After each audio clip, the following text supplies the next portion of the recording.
خاک سر کا سوال یہ ہے کہ جب آپ مختلف ملک کے وزیر اعظم سے ملتے ہیں یا پارلیمنٹ سے خطاب کرتے ہیں تو کون سی دعائیں کرتے ہیں؟ دعا یہی کرتے ہیں کہ اللہ تعالیٰ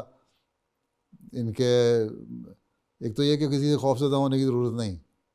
ہم احمدی ہیں اور ہمیں پتہ ہے کہ ایک احمدی مسلمان جو ہے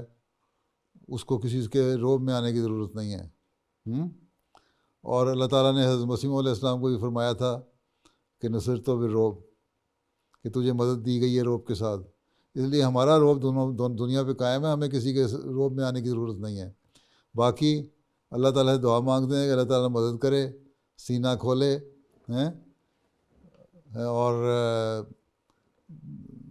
باقی عام دعائیں اللہ کا ساتھ پڑھ کے اور اللہ کا نام لے کے خطاب کر لیتے ہیں، بس کوئی خوف زدہ ہونے کی ضرورت ہی نہیں کسی چیز سے۔ ہمارے تو جو مبلغین ہیں، اچھے مبلغین تجربہ کار، وہ بھی بڑے بڑے لوگوں سے مل لیتے ہیں اور بغیر ڈرے ملتے ہیں، ان کو پتہ ہے کہ ہم نے دنیا کو گائیڈ کرنا ہے۔ یہ ذہن میں رکھو کہ ہم نے دنیا کی رہنمائی کرنی ہے، ہم نے دنیا کو گائیڈ کرنا ہے۔ جب یہ پتہ ہو کہ ہم نے دنیا کی رہنمائی کرنی ہے، ہم نے دنیا کے گائیڈ کرنا ہے، تو پھر کسی قسم کا خوف کی ضرورت نہیں۔ اور یہ بھی پتہ ہو کہ اللہ تعالیٰ کی مدد ہمارے ساتھ ہے، یہ بھی پتہ ہو کہ اللہ تعالیٰ نے حضرت مسیح سے وعدہ کیا کہ تمہاری نصرت مدد تائید اور میں فرماؤں گا۔ تو بس پھر یہ سارا کچھ پتہ ہو تو دعا کرو اور اللہ تعالیٰ کا نام لو، بسم اللہ پڑھو ہیں،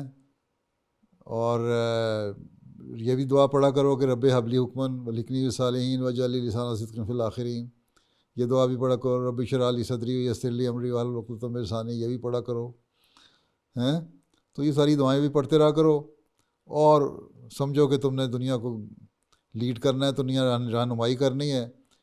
تو یہ چیزیں تو ذہن میں ہوں گی تو کبھی کوئی پریشانی نہیں ہوگی، ٹھیک ہے۔ تو مجھے تو اللہ کے فضل سے کبھی کوئی پریشانی نہیں ہوئی، چاہے بڑے سے بڑا لیڈر ہو۔ امریکہ میں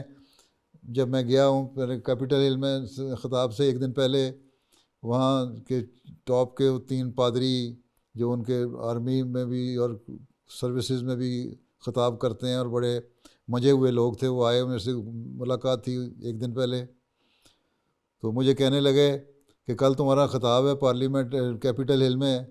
تو تمہیں کوئی خوف پیدا ہو رہا ہوگا یا کوئی تیاری کر رہے ہوگے، پتہ نہیں کیا۔ تو میں نے اسے کہا مجھے کوئی خوف نہیں، میں نے تو بات کرنی ہے قرآن کریم کی تعلیم کی روشنی میں، اللہ رسول کے حکموں کی روشنی میں، اور وہ مجھے پتہ ہے کہ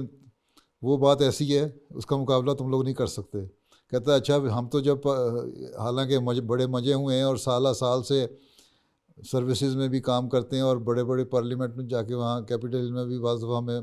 بولنا پڑتا ہے، لیکن ہر دفعہ جب ہم جاتے ہیں ہمارے اندر ڈر ہوتا ہے کہ پتہ نہیں ہم کس طرح بولیں گے، لیکن تم تو کہتے ہیں مجھے ڈر ہی کوئی نہیں۔ میں کہا مجھے ڈرنے کی ضرورت کوئی نہیں، اللہ ہمارے ساتھ ہے، ٹھیک، اس لیے کوئی پرواہ کی ضرورت نہیں، اور اللہ پھر ساتھ دیتا ہے، ٹھیک ٹھیک ہے۔